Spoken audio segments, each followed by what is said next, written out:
Hello बच्चों, मैं self Adil Khan, कैटलाइजर्स institute Kota, एक फिजिक्स का अदना सा छोटा सा टीचर। हम लोग आज एक नई सीरीज स्टार्ट कर रहे हैं आज से यूट्यूब पे, जिसमें हम लोग जेई में आए हुए पीवाईक्यूज को, हम लोग जेई एडवांस में आए हुए पीवाईक्यूज को हम लोग सॉल्व करेंगे। ठीक है, मैं फिजिक्स पढ़ाता हूँ तो ऑब्वियसली फिजिक्स की बात करूंगा। तो फिजिक्स के सबसे वेरी फर्स्ट चैप्टर से हम लोग स्टार्ट करते हैं, जिसका नाम है वेक्टर्स। वेक्टर्स एक बहुत ही ईजी सा चैप्टर है, बट बहुत ही ज्यादा इंपॉर्टेंट चैप्टर है, क्योंकि वेक्टर्स जो है वो पूरी फिजिक्स में लगभग हर चैप्टर में यूज आएगा, पक्की बात है। और ये आना बहुत सारे बच्चों के साथ इसमें प्रॉब्लम होती है। तो बहुत ही बेसिक से एक क्वेश्चन आया था जेई एडवांस 2017 में। उस क्वेश्चन को हम लोग पढ़ते हैं। क्या बोला? Three vectors P vector, Q vector and S vector आज शोन इन द फिगर। दिख रहे हैं? ये एक पी वेक्टर है, ये एक एस वेक्टर है और एक क्यू वेक्टर है। ये आपको गिवन है, शोन है। Let S be any point on the vector R vector, यानी ये जो वेक्टर है वो आर वेक्टर है। ये जो यानी जो पी क्यू के बीच का जो डिस्टेंस होगा वो आर होगा, ये पक्की बात है। यानी ये वेक्टर जो है वो आर वेक्टर है। The distance between the point P and S is B R vector का मैग्नीट्यूड। यानी पी और एस के बीच का जो डिस्टेंस है वो है बी आर। यानी अगर आर वेक्टर का मैग्नीट्यूड आर है तो पी और एस के बीच का जो डिस्टेंस है वो कितना है? Only B R. पक्की बात है। तो ऑब्वियस सी बात है, अगर पी क्यू जो है वो आर वेक्टर है, ये बी आर है, तो ये कितना हो गया? R minus B R. उसके बाद हम लोग बात करते हैं। ठीक है, चलिए ध्यान दीजिए। अब यार ये सवाल सॉल्व करने के लिए क्या बोला है इसने? The general relation among the vector P vector, Q vector and S vector. आपको पी वेक्टर, क्यू वेक्टर और एस वेक्टर के बीच का जनरल रिलेशन निकालना है। चार ऑप्शंस आपको दिए हुए हैं। अब कैसे करें ये देख के तो दिमाग चकरा गया है मेरा, कैसे काम करूं इस पे। तो बहुत ही इजी सा सवाल है, बहुत ज्यादा हाई फाई नॉलेज चाहिए नहीं आपको सवाल को सॉल्व करने के लिए। बहुत ही इजी सा क्वेश्चन है। ये क्या कह रहा है यहां पे? आपका बस ये आपको triangle law of vector addition का बेसिक नॉलेज पता होना चाहिए। अगर पता है तो अच्छी बात है, नहीं पता तो भी मैं एक बार आपको थोड़ा सा उसका रिवीजन करवा देता हूं। चलिए ध्यान दीजिए, सुनिएगा ध्यान से। क्या सिनेरियो है? अगर सपोज ये कोई ए वेक्टर है, ये कोई ए वेक्टर है, ठीक है, समझ में आ रहा है? ये कोई बी वेक्टर है, ध्यान दीजिएगा,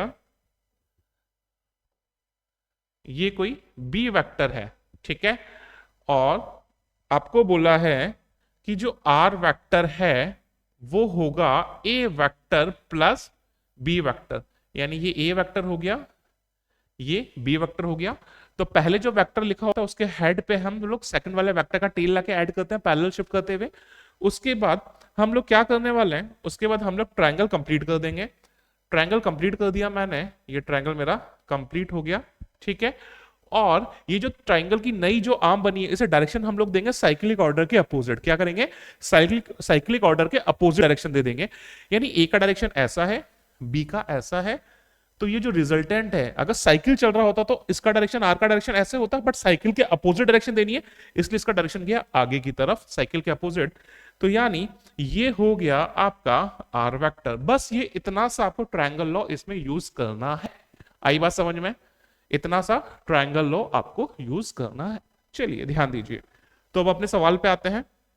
सवाल पे ध्यान दीजिए। देखिए डायग्राम को देखते हैं। डायग्राम में क्या गिवन है?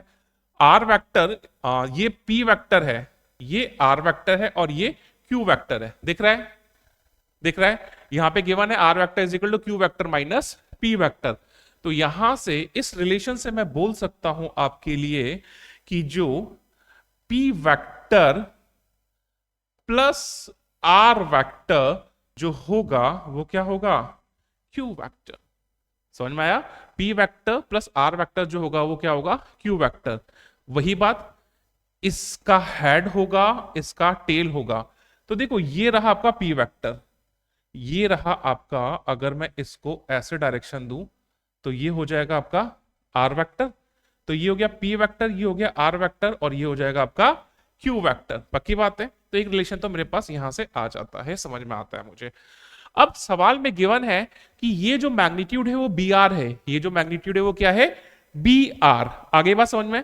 ऑब्वियसली बात है, अगर ये पूरा का पूरा मैग्नीट्यूड आर है तो ये वाला जो मैग्नीट्यूड बचेगा वो कितना बचेगा? R minus B R. पक्की बात है? यानी मैं ऐसा बोलूं 1 माइनस बी इंटू आर, ठीक है। यानी अब अगर मैं, ध्यान से समझिएगा, अब अगर मैं ध्यान दीजिए, अब अगर मैं इस वाले वेक्टर को क्या बोल रहा हूं, बी आर वेक्टर, इस वेक्टर को मैं क्या बोल रहा हूं, बी आर वेक्टर, पक्की बात है क्योंकि डायरेक्शन तो उसका आर वेक्टर की तरफ ही, बट मैग्नीट्यूड जो है वो कितना है, आर का बी टाइम्स है, ठीक है। समझ में आया, बहुत ही बढ़िया। ऑब्वियसली बात है बी 1 से कम होगा, पक्की बात है, ठीक है। इस वाले वेक्टर को मैं, ध्यान दीजिए, इस वाले वेक्टर को, ये टोटल कितना था, ये बी आर था, ये टोटल आर था, तो ये जो बचा वो कितना बचा, 1 minus B into R vector. तो इस वेक्टर को मैंने क्या बोला, 1 minus B into R vector. आगे बात समझ में। अब ध्यान दीजिएगा, ट्रायंगल लगाता जाता हूं, ध्यान से समझिएगा, ये हो गया पी वेक्टर, ये हो गया बी आर वैक्टर। तो मैं बात करूं P vector plus B R vector plus B R vector, P vector plus B R vector is equal to S vector, triangle law से is equal to S vector, equation 1। देखो, P vector plus B R vector is equal to S vector, equation 1। बहुत अच्छी बात।